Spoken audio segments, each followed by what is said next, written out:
Okay, I think this might be the last installment of the video lecture for criminal justice, race, and gender. Again, the lecture that you would have seen in class Tuesday, now you get it here on video. Take notes, like always. We talked about crime earlier being intraracial or interracial. Now, most crime is intraracial. In other words, African Americans are typically offending other African Americans. Hispanics are typically offending against other Hispanics. Whites typically against other white people, as opposed to interracial, which implies that black people are committing crimes against white people and or vice versa, or Hispanics are committing crimes against black people and or vice versa. Okay. So according to the data, except for robbery, crimes are mostly committed against someone of the same race. White on white, black on black, Hispanic on Hispanic. People have this distorted stereotypical idea that black people are offending white people all the time, and that's not the norm. Homicide is essentially an intraracial event. In 2008, rates indicating an intraracial event, 91% for whites, 80% for African Americans. And then it goes down for Asian, Hawaiian, Pacific Islanders, 57% for Native American, American Indians. So crime was and still is largely an intra-racial event, and that's important to understand. And again, your book gives you charts and tables. I'm not going to reproduce those here when you have your book. Interracial. Now, not all interracial crimes are hate crimes. Talk a little bit about hate crime. The definition I'm just going to take from your book. I think it's on page 75, give or take. The term hate crime, it's also referred to as a bias crime, but a hate crime is most often defined as a common law offense that contains an element of prejudice based on the race, ethnicity, national origin, religion, sexual orientation, or disability status of a victim. And some definitions and statuses will add gender as well. So that's your definition of a hate crime. If people who are committing crime based on solely on those things are committing hate crimes.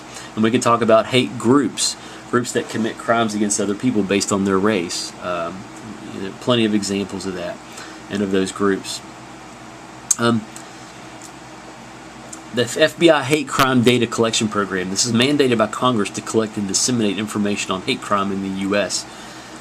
It's not a valid measure of national or regional volume. It does have some limitations, as it offers general perspectives on hate crimes, limited at a statute level and collection level. Under half of hate incidents are reported hate incidents. 3% of all violent crimes reported are perceived by the victim as hate crimes. So it becomes a matter of perception as well. Offenders are predominantly male and most likely to be white and a stranger to the victim. So most hate crimes, statistics will show, and research will back this up forever, up to this point anyway, are generally and largely perpetrated by white males, not by minorities. So, ethnic youth gangs.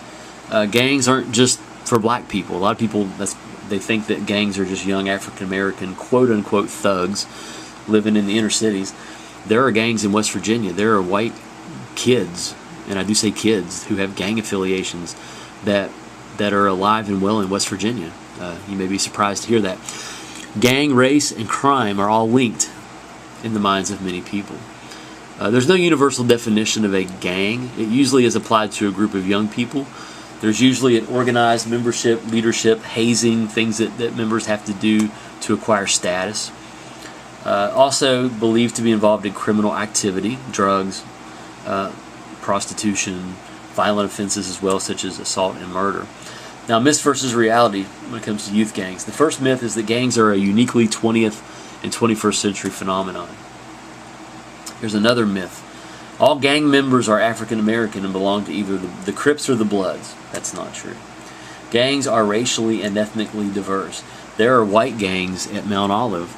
The Aryan Brotherhood, for example. These are white guys who are, have formed gangs based on the belief that African Americans are less than human and create a lot of problems and need to be dealt with accordingly. For example, myth 3: gangs are only found in large cities. That's not true. Many are in suburbs and also rural areas as well as reservations, Indian reservations. Myth 4, all gangs are involved in selling drugs and drug trafficking. Many are, but some are not. A few more. Myth number 5, gangs are the result of poverty and a growing underclass. Lots of research on this. Curry and Decker argued that gang formation and gang delinquency are more likely to be explained at a community level rather than an individual level.